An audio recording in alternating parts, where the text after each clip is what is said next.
And then it's just like, dang, why these guys are not getting it? Yeah. Like, and they, like these guys from the neighborhood, man, some of these guys ain't never been out of town. Very true. Like on a trip. Very true. No, I really didn't get on a plane until I was 19 years old. I was 23 years old. See, that's crazy. Right? Because our kids been on planes, bro, since they've been, bro. And so I think that does limit your perspective because whatever your environment is, you're going to take that and wear that as a badge of honor. I used to really wear that as a badge of honor that our city was the highest rated murder capital. Yeah, bro. I was out here doing it. I ain't doing that. That ain't never been me, bro. But I used to wear that as a badge of honor. Like that made me tougher type stuff. And like, oh man, and you hear so many people say, oh man, I'm from here and I'm from there. I'm from Chicago. We call it Chirac. Bro, that doesn't make you invincible, even if you are tough. Like you could be a straight killer. And you can get killed. Yeah. Like, so I think being exposed to different things that it doesn't have to be this way. Exactly. Right. Yeah. And that was the meat of that conversation. By the end of the conversation, when I started getting them to see, man, it's towns where it's diversity, where you got people our color winning and their communities thrive. And then you got the Hispanic community, you got the Bosnian community, you got the Haitian community, and all of them are intertwined. Schools are diverse. Yeah. And I started, I can literally see their minds are opening. Yeah. And their mouths are shut. Because now they're listening. Yeah. Because there's somebody in the room that's been exposed to something different. Yeah.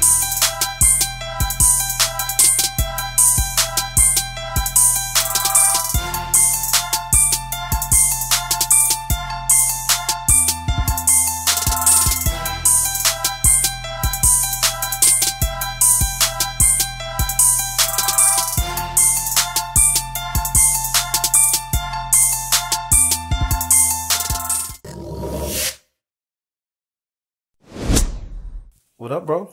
What's good? What's up, everybody? Back at it again. Back in the lab, man. It's been fun, man, working and building this content so far. I've been really enjoying the conversations. A lot of people have been enjoying the conversations, man. Yeah. How you been feeling about it? Man, I've really been enjoying just connecting with you.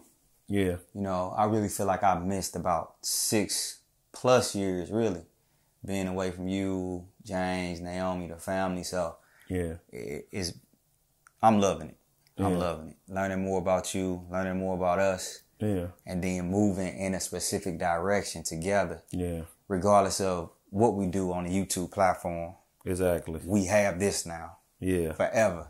We gonna be able to look at this in our 60s, 70s, and 80s, be like, man, look how young we were. That's very true. I didn't even think about that. Yeah, I think about that all the time, bro. So yeah. And we saying some dumbass shit right now that we ain't gonna even like, think. Man, he thought he knew what he was talking about. That young fella. Man, your views gonna change by the time you 50 and 60 on certain topics and stuff. The 25-year-old me would not believe what I believe now. Exactly. You couldn't have told the 25-year-old me that that's how you gonna be. I was like, nah, bro, I'm never gonna change.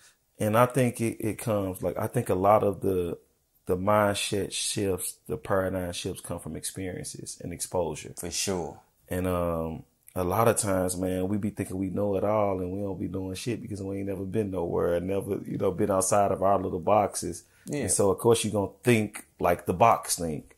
Yeah. But once you step out of that box and you start to travel, you start to meet new people with different perspectives, different experiences, it really sheds light and open up this, like, playbook to life. And it's just like, dang, I ain't know just going out of town would make me feel like there's more. Like when you come from a small town, like we come from, like St. Louis, Missouri, like it is super small. You literally can get everywhere, like from north, south, east to west in like 10 minutes. Easy.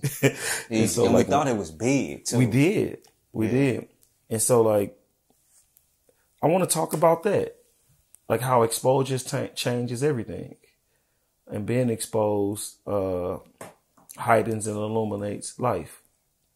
Yeah, I think it's definitely everything. You think about what could have been if you would have just got exposed to certain things. Yeah. Right. But when you go, like we grew up in the church, right? And we grew up in a time where it was very, very strict.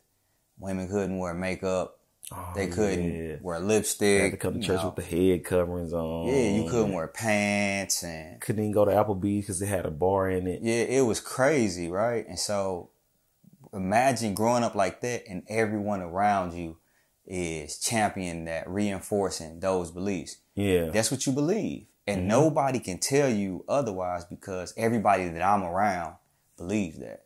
Man, that's so true. I didn't even think about that factor. Yeah. And so, like, once you start, like, branching out and being exposed to different things, then, like, you're like, oh, okay.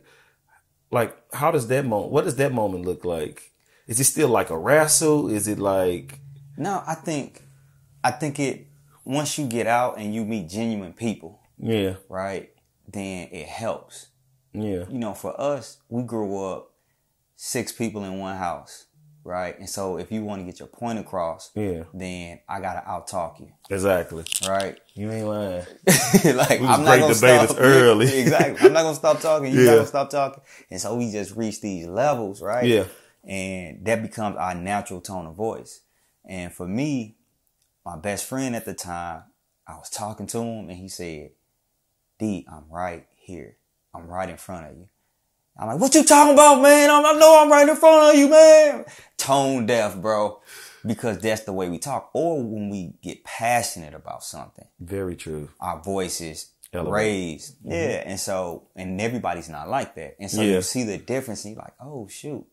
And then you kind of reevaluate and you take what you take and then you leave other stuff. Yeah. But seeing different people, different perspectives, different ways of going about things, it helped out so much. Yeah. And that's what helps you grow and mature, in my opinion. Yeah, man. I mean, like, I always look at it like this, man. The minute I start traveling and seeing new things, seeing the way other cities develop, how fast they develop, like, you know, St. Louis, they work on a project, it's going to take 5 years. Yes, bro. For one pothole. Like, for real. It's trash. And so you grew up in this environment in this small environment, and then you are small-minded. And you think that's all it is because I was raised in this and, you know, I haven't been anywhere. Yeah. And, man, I remember when I think we went to, Virginia, DC, Virginia. Yeah, DC for our family reunion. Like one of the, like second or third ones 20 years ago. And like, St. Louis not really that strict, but when I went to DC, I remember I stepped over. We was in the front of the Abraham Lincoln Memorial and we was taking pictures, and I stepped over the chain, and man, about 50 federal agents and security guards, man, they just came out of nowhere, and it's different, and I didn't know it was different, and I'm just a teenager, like a young teenager, like I'm like 13 probably at the time, 14 at the time, and I didn't know, like. Man, they came out of nowhere. It's like, nah, you can't do that, bro. And they were so serious. I was scared, like, oh my God. But just being in different environments, like St. Louis is more relaxed, it's more chill. They ain't like, no, every place not the same. No, not at all. And that moment taught me, like, okay, you gotta really know how to move when you go places. And like, you can't conduct yourself the same way as St. Louis to DC to Atlanta to like, it's just different. Yeah. And so, yeah, man, I learned a good lesson that day. Yeah. And even just the small things, like just speaking to one another. Yeah. You know, I think I said on that episode, but we really don't speak that much. Like, it's really the mean mug. You got the straight face on. You know, I don't mean you any harm, but I don't know you. Yeah. Or I want to speak, but I don't know how to approach you because everybody got a tough, like, that's straight what I'm saying. face. Yeah. But moving outside of St. Louis, man, and especially those southern states, they speak. Yeah. Like, and it really breaks all barriers of simple. Hello. It's crazy. How you doing? And from beautiful women too. Yeah. Right? That's different. Like, because our environment is so tough, our women are super tough. Yeah. Like, they just like us. They just like dudes sometimes. And so And we don't got abundance of beautiful women either. So the few that we have, they kind of it's like, heightened. I know I'm the high commodity, so I ain't got to speak to you niggas at all. Everybody's speaking to me. And that's the difference when you go out of town and you got a whole bunch of beautiful women and everybody's nice. They're not taking it as you're trying to holler at them. It's just casual conversation. Exactly. It really allows you to get comfortable and meet new people and connect in a way that, oh, you do this? Yeah, I do this. And now you're making more connections, you networking.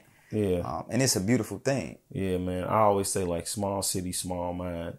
And I think like, you know, we mentioned in reference crab in the bucket mentality. Like when you come from a small city, the opportunities are just scarce as well. Like it's certain when seemingly. Yeah, seemingly, right? But I mean, yeah, I remember I came to Houston and like it was industries that existed that just don't exist. That's very true. And I'm like, what? Like you can get into oil, you can get like it's just like all the young high school people or like in Houston, like they have that option to go make great money. Right. Like I remember Detroit, you know, it was the motor city where they, you know, had all those before it, you know, hit its rock bottom before they start outsourcing everything out the country. But man, these are industries that can like power an entire city, an entire state. Yeah. And I'm like, man, we don't really, I start thinking like, what do we have, you know, back at home that, you know, that really, rivals this, and then that can really position you to take care of your family, that can really position you and you can do well financially. Like, I think we have it. We have a few, like it just, I really think like just the sheer size, like that, the sheer population of Houston and the greater Houston area. Yeah. So like when you go to Houston, you got Sugarland, you got Katy. You got the Woodlands, right? And so you got all of these different cities that are really self-contained. Yeah. You really don't have to go to Houston. People just say Houston because they know that's what you're familiar with, right? Yeah. But these are great cities and towns. Yeah. That is just more and more opportunities. And so when you think of St. Louis, you got like St. Charles. Most people never heard of St. Charles. Yeah. Right? You got East St. Louis right across the bridge. Yeah. Right? But you don't have too many like humongous self-contained cities. Yeah. Where it's even more opportunities and it's right down the road. Exactly. Right? And so I think that the sheer number of people allows you to think that it's more. Like it's enough money for everybody to eat. Yeah. And we don't necessarily think like that. Like I remember, I knew I was in the right place. I knew I was talking to the right person, giving them my ideas. And they were just like, staring at me with this blank stare like, I don't know you and I'm not helping you. And I was like, I know you got the keys to this. And I was like, nah. And at the time I was like, kind of even small-minded myself. Like this is the only person that can help me. I didn't know like, you're one of many people that can really help me for real, right? Yeah. But when I went to Houston, I tell somebody about an idea, they'd be like, oh, I'm going to give you this number, tell them that I sent you, and tell them your idea. Yeah. And like they didn't know me from Adam. Exactly. And I'm not saying there's not people like that in St. Louis because there are, but just that difference of approach to where you didn't know me at all. Yeah. Right? It really, really played a part in me just enjoying people. Me wanting to get to know people because I'm a homebody. I'm an introvert. Yeah, man. I mean, the more opportunities, the more inclined people are willing to just give the game free away. Like, but when you feel like there's not a bunch of opportunity, you kind of hoard. You kind of, you know, I'm a protect this space. Yeah. And you know, like I'm gonna let who I want to let in. Yeah. You know, and it's just that way. I remember I was talking to a couple guys, man, and they were about 10 years younger than me, but they, you know, I can tell they grew up in the neighborhood. Coming from the neighborhood, you recognize the neighborhood. Yeah. And they were just like, man, you know, like St. Louis, man, we one of the best cities. And I was just listening, just hearing their conversation. And then one guy was like, nah, bruh. And this other guy was like, nah, bruh, I just read a stat where it was, you know, we got the number one entrepreneurship as far as women in the country. And then I said, bro, where you read that stat from? Yeah, I always say that, like, man, where you get this stat from? Where you get that from? I was like, because like, okay, interesting stat, but I don't see that. Right. Like, that's not my reality. Like, that's not the outcomes that I'm seeing. Right. Like when I see St. Louis City, like, it's number one, it's divided. Number two, the people who got the real sustainable business are like Arabs. Yeah. Like a lot of foreigners, Chinese people, the Chinamen. Like I'm talking about sustainable stuff that's been here for 30, 40, 50 years. Yeah. Like it's them. They own all the gas stations. They own the beauty supplies. They own all, like our city, like it's far in between. And so I'm like, bro, where you like, nah, bro, people, entrepreneur. I was like, bro, that can simply mean like we got more people filing for LLCs. Right. But they not worth nothing. And they not like, it's not a worthy stat in my opinion. So I was like, man, our city really need change, bro. Like we need to come together. I was like, and they was like, man, I think people always want to, deem our city as a hating city. I was like, because that's people's experiences. And I'm not saying it's the overarching, like. But I think that's what they know. It's exactly. That's what they know. Like I didn't know what I was in until I moved out. Exactly. Right. And then when I moved out, I was like, dang, this what this was? Yes. And certain things, like I used to wear it as a badge of honor. Like, so when I went to the Air Force, like, I'm like, I'm from St. Louis. As if that made me the toughest person on the planet type stuff, right? And people who had similar backgrounds, they like, man, I'm from New York. Yeah. And so, like, you kind of vibe with that type person because you know they come from this certain type of environment where you got to get it how you live, right? Sure. And you know, like, I ain't no punk, you ain't no punk. Like, all right, we connect, we click up, right? So we connect on that level. Yeah, D, man. Like,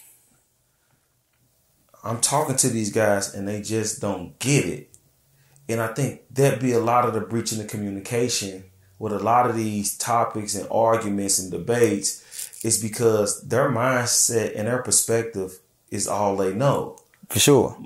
Now you get somebody that's been a little more well-versed, a little more exposed. More traveled. Yeah, and then it's just like, dang, why these guys are not getting it?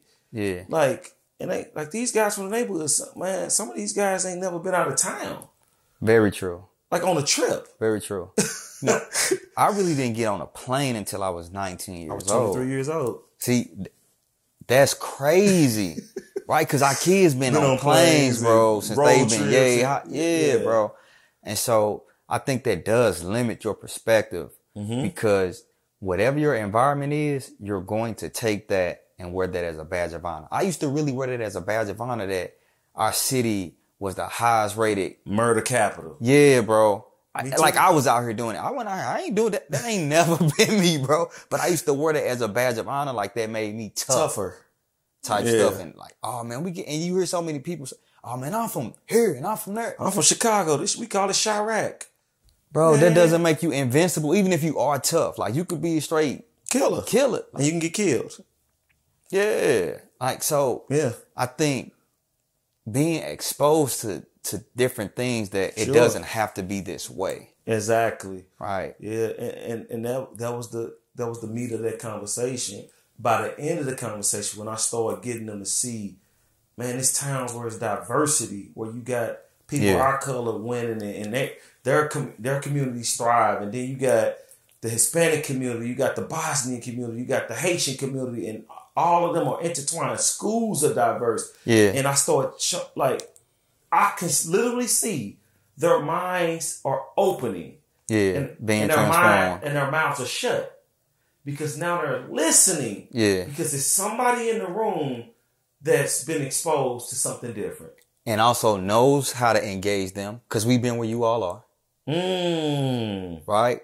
We grew up in the same neighborhoods that y'all grew up. Our friends is y'all friends. Yeah. You guys would have been with us. Exactly. Just being honest, right? Yeah. You know how to articulate yourself. You know how to communicate. Yeah. And you know how to receive what they're saying. Yeah. Because we thought like that. We talk like that. We walk like that. And not make them feel like I'm superior. And like, because I've been here, or bro, be I'm judgmental. better than you. Like, no. Or be judgmental. Yeah. I can see you in your space. Yeah.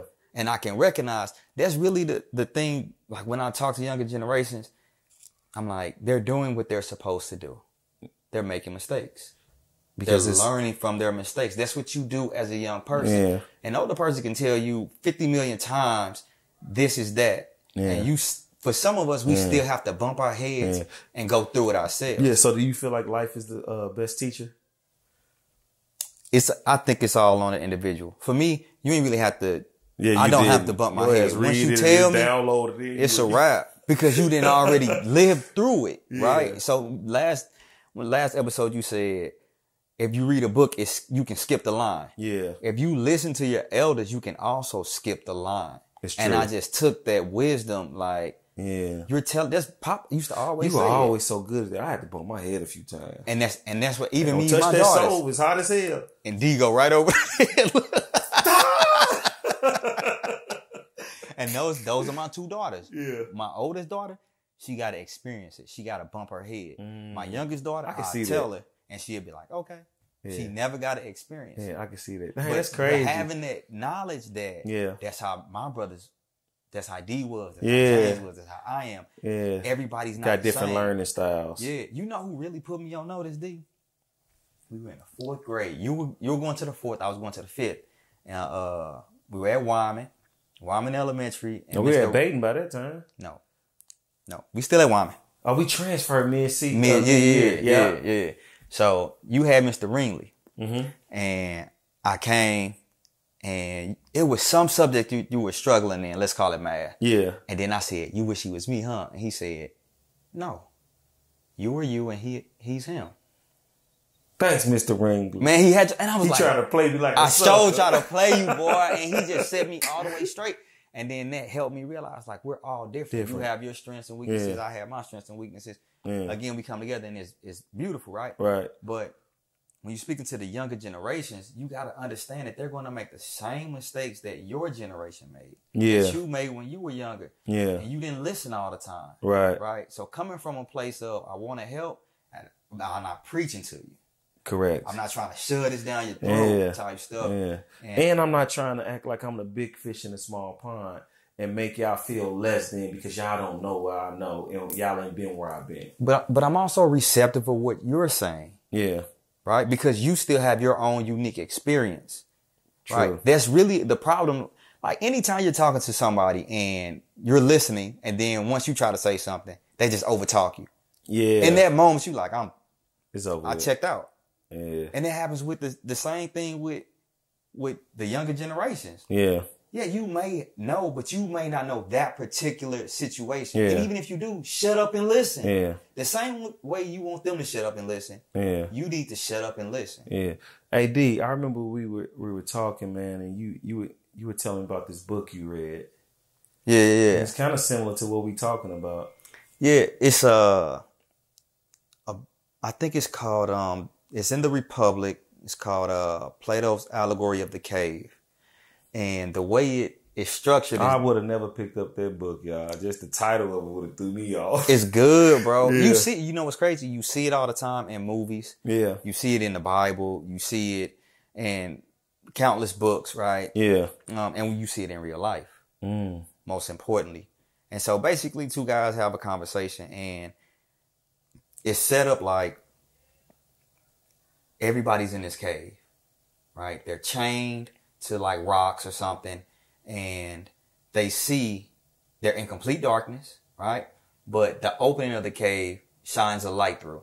Yeah. And so they see on the wall shadows of people, shadows of trees, shadows of cats, shadows of things. Mm-hmm. And so they become very good at it. Mm-hmm. Guessing like, oh, that's a cat. That's a rabbit. That's a dog. That's a human. That's Betty because I hear her. Mm-hmm. Right? I can still hear her and I can see her shadow. I become so trained in this darkness that I'm good at it. Yeah. Right? And so one individual breaks free of the shackles and they climb to the top and they get to the light and the light's blinding. Like, you know how you walk outside, you've been in darkness all day and then a light like, oh. Yeah, somebody cut the lights on and you sleep. You like. Yeah. Just sleep out your eyes. And so he gets to the top and at first his eyes are weak because he's never really used them in the light. Right? Wow. But then he hears Betty. And Betty isn't this shadow. Betty is an actual real person. Right? And so they begin to become strong in the light. And what do you do when you become enlightened or you gain this new knowledge? You want to go back and tell your friends. That's what we do. Hey man, I found a better way. We can do it like this. And 9 times out of 10, your friends be like, nah, bro. Like, that's not it. And so that's what he does. Yeah. He goes back to the cave, but when he goes back down, he's stumbling and fumbling. And they like, man, he like, man, it's better up here. Like, we got to get free. And they like, nah, bro, like, you weak. You weak now. You don't even know your way around here. Man. And that's really what be happening, bro. That's exactly what be happening. I mean, because like, even in the neighborhood, the minute somebody start reading, expanding their mind, expanding their vocabulary, what we do? Oh, bro, man, why you talking white? Yeah. Oh my God.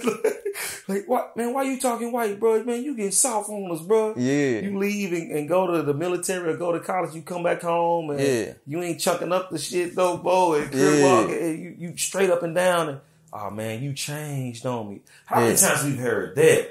And I think like, man, you changed, bro. Like, I'm supposed to. I'm supposed to get better. But because where we're from and because of who it is, sometimes you like, man, I ain't changed, man. Instead of like owning it, like I have changed. That doesn't make me less of a person, or I think I'm better than you, like I still love you, but I have changed. I'm fully aware that I changed. Yeah, me too. I know. I went back to the old neighborhood, D, man, and I mean it's boarded up. It's like dilapidated homes. Yeah, I'm talking about it's just broken, bro. Like no life at all. Yeah, I straight seen one of my homeboys, man. Last time I seen him was when we graduated high school. I don't even think he graduated, and he just standing on the block. And I pull up, I'm like, "Oh, what up, boy? How you doing there?" Yeah. And he like, "Boy, you looking good." I'm like, "All right, man. You know, you looking all right yourself." Yeah. And he's like, "Man, you should come over and hang out more on the neighborhood." I say, "Bro, ain't nothing over here." I say, "You need to go with me. Yes. Let me expose you to some." I say, "Ain't nothing over." He's like, "Man, this the neighborhood, man. I love it. This is all I know."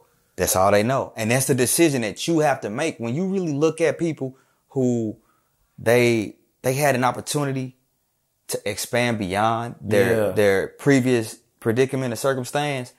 People who go back, like,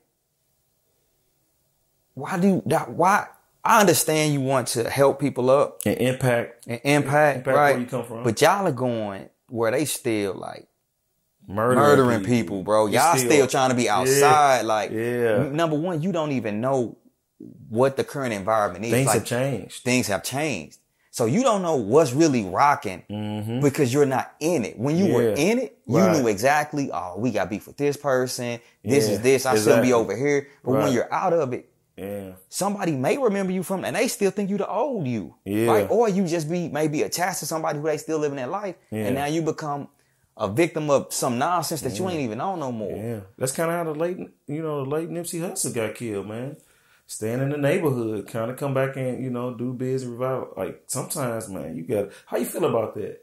Like, becoming super wealthy and, rich and then, like, really trying to go back. It's what I want to do, right? But I also realize that there are certain ways of going about it. Yeah. Right? You ain't got to walk down there daily actively. Like. And if I do, I got to get police escorts and, like, we got to, because I know that this isn't my neighborhood anymore. Exactly. You still had that mentality like, this is my neighborhood, right? Yeah. Nobody's invincible. Yeah. Now, that's what happened with Uncle Marcus when he came home. He did a 10-year bid. He was just acting a fool, bro. No. I'm talking about this first time before he went back. He came home from a 10-year bid and he walked up on some little guys, some young guys, and they was like, yeah, we know who you are, but it ain't like that no more. Nah. This our stuff now. We making the money. He said they had big guns. He said it was like, they couldn't have been older than like 13 to 16, D. That changed for me, D. I went in one of our old neighborhoods and this little dude was like, where you from? And I'm like, man, this my stuff. Like, I used to live right there. Man, that little dude pulled up his shirt and was like, this what? And I was like, you got it. I ain't never go back over there. I was like, man, I'm good. The people who I hung around ain't even around here no more. Yeah, but you be having all these emotional ties and connections to it. But I don't got that much emotional connection to this house. It's a wrap, bro. And so I think realizing that, but then also realizing like that's really held a lot of people back because they couldn't let stuff go. And it shows the small mentality. We be protected and talking about this hood is ours and we don't own shit over there. Jay-Z been saying that for years. Like, man, y'all don't die over the neighborhood that your mama renting. Yeah, like we don't own nothing, but it's mine. Like you over there ain't been over there because this is my baby. And he like, nah, bro. And he don't own, no, neither one of y'all own nothing over there. Nothing. And ready to take somebody's life, bro. Like young boys, it's idiotic. Oh, thank you for saying that, D. Young boys, it's idiot. Young girls too. There's some girls out there that's nah, they about that life too. Some gangsters too. It's not worth it. Take it from two guys from the real neighborhood that elevated our lives, that's been exposed. It's a beautiful life out there. It's a beautiful world out there. It's a beautiful world out there. And when you go see it and when you go experience it, you're not gonna be tripping off the little neighborhood block. I'm telling you. Yeah. Take it from me. I don't care how young you are. It ain't I'm young and that's all I know. Yes, but learn something new. Open up your minds, open up your hearts, open up your thought process and perspectives to change. To just seeing something different. Yeah. Because when you do, I'm telling you, it's going to unlock a new life for you, and you're going to look at it like for what it really is. It's trash. Yeah. You know, that's the reason why I asked that question is, in your adulthood, what have you had to unlearn?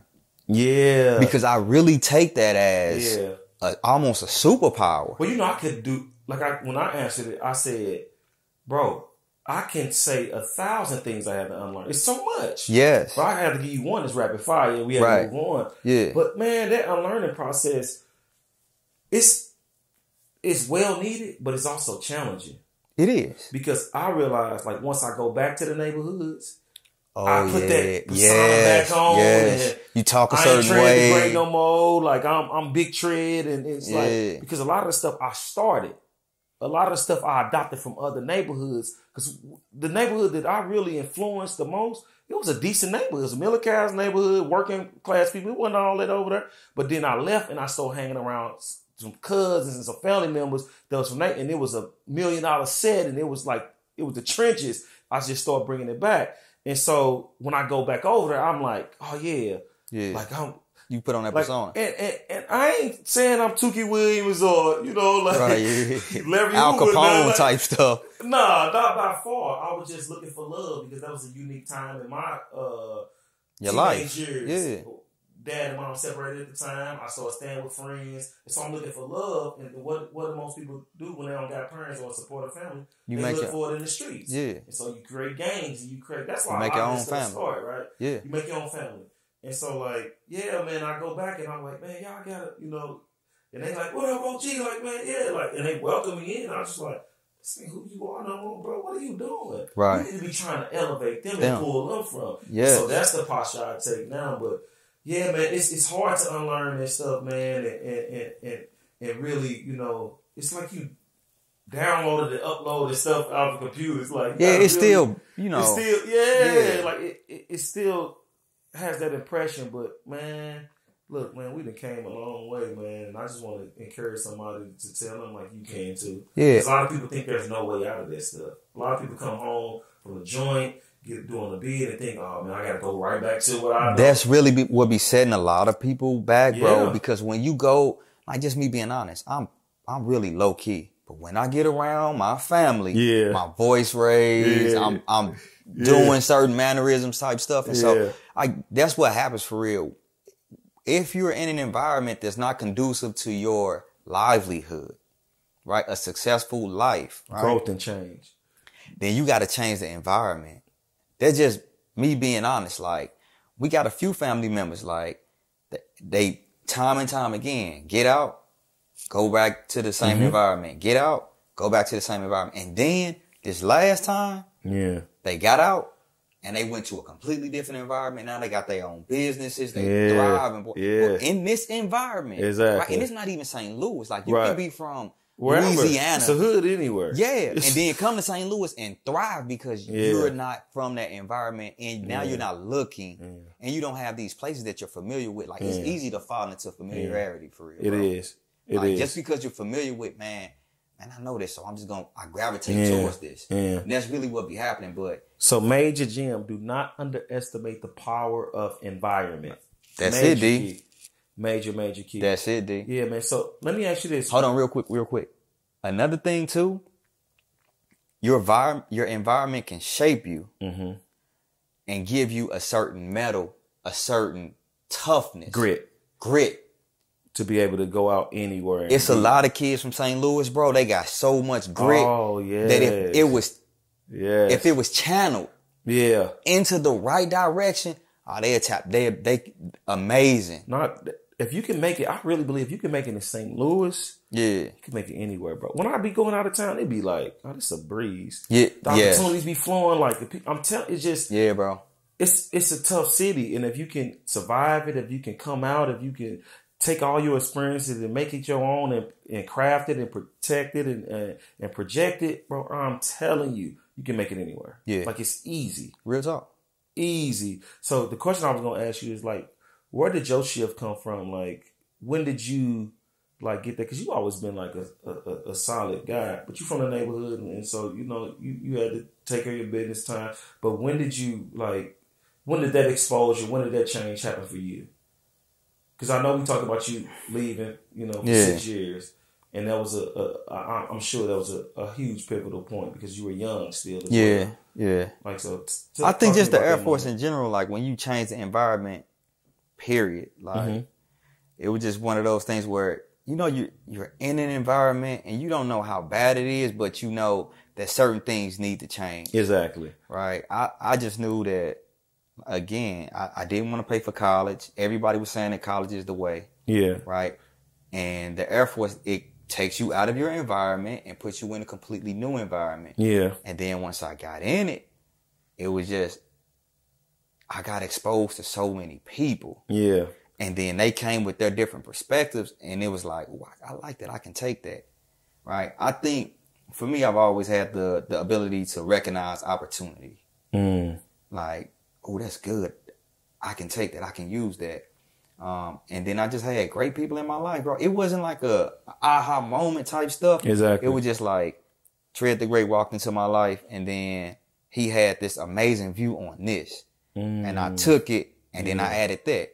And then King James walked into my life, and then he had this amazing view. And I took that. And so what happened was you got all of these great individuals with great experiences, similar backgrounds, like, and then we just it was a melting pot. Yeah. But talk about, like, some of the places you moved to and you were living in that was totally different culture, totally different, that kind of impression on your life as well. Yeah, I think for me, I went to Spain for like 6 months, and it was the first time where, in this age of like social media and cell phones, like I saw people generally engage one another without a TV in the restaurant, without a cell phone, without a tablet. And it felt good, bro. It was like, oh, this is what life is supposed to be. This is what life was prior to this. To technology, right? Really increasing. But it happened so fast, and then the shift happened. Like, right, you can walk into any establishment, you're gonna see people with their phones out. Over there, no one had their phone out. Everyone engaged, and they stayed at the table for like 2 to 3 hours. Yeah, there was no rush. They took 12 o'clock off. Yeah, and they enjoyed life. And so that gotta be life changing to see. It is, bro. Because we think you gotta go. Everybody just shut down at 12. At 12, and we handle our business, relax, engage our family, our friends, bro. Really enjoy the experience. That's what dining used to be like. Dining was an experience. It wasn't, I'm trying to get out of it. Used to, no, hey, we letting y'all know this is a 3-hour experience. So it's not a rush. We're going to cook y'all food properly. It's going to come out fresh and hot. We want y'all to engage and talk. That's and waiting. Yeah. You're waiting. You're like, cause I'm like, oh man, we about to be in here in about an hour. Like, nah. Like, you got to get to where you're going. Right. That's a totally different culture from America. Americans get it fast. So fast, bro. Like, and in my mind, you know, I went to like a fast food joint, and it was 12. So I'm like, this lunchtime. Yeah. And they took off. And in my mind, I'm about to tell them like, now y'all gotta, and they're like, nah, American. No, this is when we rest. Yeah. Right. Everything isn't go. We're not about to spend our lives chasing and then become older and burn out, be burnt out. Bro, I realize when you change, bro, when you show me the videos, you swimming all underwater, circling, twirling. Yeah. Like we don't know how to swim. So scared of that water, boy. One of my biggest fears is drowning, bro. Like, it's like, yeah. you don't know cruise yet. Because people like, man, they cheap, bro. Just go. I'm like, bro, I ain't getting no water, no big body of water. I'm not getting it. And I watched Titanic when I was young, the unsinkable ship. Yeah. And, nah, bro. And so just to see my brother in that water, like, I'm talking, he was moving like a fish. And I'm like, do you know what happened too? I'm glad you said that. The things that mattered where I'm from didn't matter. And because of who I am, I still wanted to matter. I still wanted to have skills. Yeah. Right. And so I had to pick up those skills. Don't nobody care if you the tough guy. That doesn't matter. Right. Like, you got to connect with people. And so I just had a great guy. He was a lifeguard. He like, man, I'll teach you how to swim. And he like built me from 0 to 100 and stuff. So, but even in the military, like, bro, don't nobody care if you can fight. Like, we're not here to fight each other. Exactly. So that's not a badge of honor here. That's traumatizing. I need you toxic thinking. Like. No, I need you to connect with this team exactly. so that we can accomplish the mission. Yeah. In our neighborhoods where we're from, there is no mission. There is no goal. Oh, that's a gem. We're just going day to day.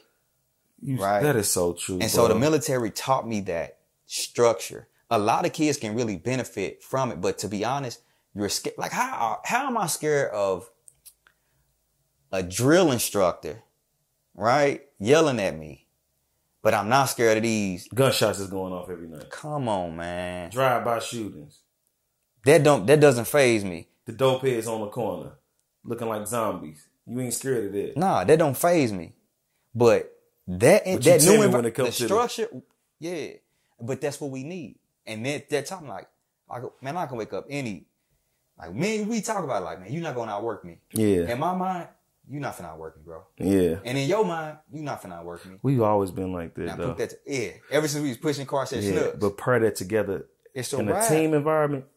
And that's, you really notice, every job that we work together, we work together on the same and we were the best. Yes. Because they didn't know we were competing with each other. Yeah. Oh, you got 10 courts, I got 12. Yeah. I got 12, okay, I'm getting 13. Yeah. Right? I'm going to throw my back out trying to get these courts in the store. They didn't know, but we were raised competitively. Like, we always compete in everything. We did video games, spades, dominoes. Yes, like, bro. Outside, if we doing sack races, we want to be the best sack. We always wanted to be the best out of the brothers. Like, and so, like, but now we're learning how to benefited from, like, great workers, exceptional workers, because, like, we doing so competitive. But now we know how to channel it, and now we're competitive to a certain goal for a certain reason. Yeah. Right. And that's really what it is. These younger generations, they need a purpose. Yeah. Right. Like, we just be living just to be living, like you said. Like, I see the same guys on the same block. Yeah. Speaking the same way. Yeah. Got the same lingo. Yeah. Like, saying the same stuff that we were saying in high school. And it's like, bro, man, we 36. We've been out of high school for 18 years, man. That's over with, bro. That's over with, man. Like, we got to elevate ourselves. But I'm not knocking you. Exactly. I'm still, like, I can hang out with you, bro. We can chill. But me, I promise you, bro, I'm not finna be somebody who I got caught up in some nonsense and I know I wasn't even supposed to be there. Yeah. Right. And just come go with me and let me show you something. Yeah. Let me expand your palate. Let me expand your mind. That's really what be happening too, D. That's all it is. Because they really be looking up to us like, dang, they made it out. Like, and once you like, I'm reachable, bro. I'm a phone call away or I'm calling you. Yeah. Right. A lot of time people be trying to sever their relationships with everybody type stuff. Right. You got some great people that's still where you're from. Yeah. Right. Reach back and pull somebody up, like you said. Yeah. Reach back and pull ourselves up, man. That's really, I think that's a great mystery to me. And obviously I haven't been exposed to a lot of stuff. But what I will say I've been exposed to is people saying, oh man, the white man this and the white man that. Man, some of my best mentors have been white men. Mm-hmm. Real talk. Mm-hmm. Like, have been foreigners. Yeah. Right? So for me, I take the individual, like, I get you got some stuff in high places that is set up for people to lose. Mm-hmm. I understand that. But I can't take that as every person I encounter is a racist, is a bigot. Yeah. I can't do that because my experience tells me otherwise. Exactly. Right? I've been with people and they coming from the same place. Ignorance and a lack of interaction with each other. Yeah. And then once you give them that, like, nah, not all of us are like this. We're like this. Bro, I love country music. Yeah. Man, I listen to a freaking Jason Aldean, bro, a Garth Brooks, a Tim McGraw. Like, I will listen to Georgia, Florida. Like, I will listen to these great. And you know what I found out? Yeah. Country music is the white man's R&B. R&B. That's it. And they tell great stories. Yeah. They got great music. Yeah. And now a country song will come on and I'll be singing. Them people like, dang. And now we just bridge that gap. It's a connection. It's a conversation story. Yeah. And now you already know a whole bunch of white people. Yeah.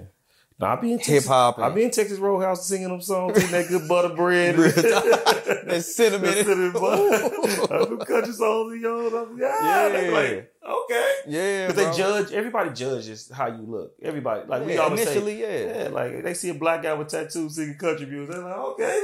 Yeah. We expect that. Yeah. But yeah, nah, man. I think for me, when I started traveling, like even with AAU basketball and going out of town, seeing like, oh, it's different. Yeah.